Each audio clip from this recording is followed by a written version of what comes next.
We analyzed the responses to the lunch combo question set survey. This is what we found. Most respondents were urbanites in Ontario, 34-year-old, white, married university graduates earning $50,000 to $100,000. The sample is unfortunately not representative of the diverse Canadian population. But we went ahead and cross-analyzed respondents' answers across psychographics to see what people had to say.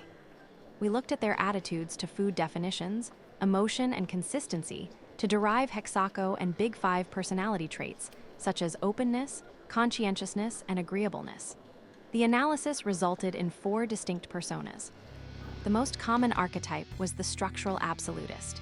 Dave is a married, white, 34-year-old tradesman living in rural Manitoba.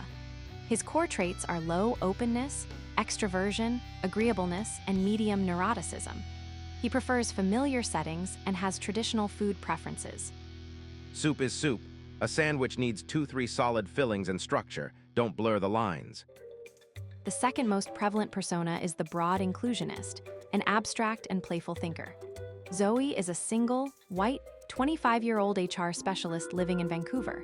She values inclusiveness and shared experiences and has flexible preferences. A sandwich is whatever serves the function. Maybe even a soup base counts. It's about the experience. Marissa is a divorced, white, 50-year-old professional living in Toronto. She is a contextual pragmatist who's moderately open and extroverted and highly agreeable. She is neutral, flexible, and analytical. It depends. Bread and butter, technically a sandwich, but let's consider the consistency and purpose. And last but not least, this is Richard. He is a married white man in his late 60s, living in the suburbs of Toronto. An intentionalist, he is very open, agreeable, and values sincerity. Richard idealizes and prioritizes intent and context. Only the chef's intent matters. If it was made with love as a sandwich, it's a sandwich. You might ask, what can you do with these personas? These synthetic personas, although they require proper qualitative research to develop, are more than proxies for demographics. They model how people reason, emote, and frame the world. For example, marketing and product teams can use these personas to create targeted and meaningful new products, services, and communication strategies to increase engagement and retention. For Richard, the intentionalist, who appreciates the chef's intent over other aspects, we can ask, how might we play with the essential aspects of food or ingredients to provide a surprising experience for him?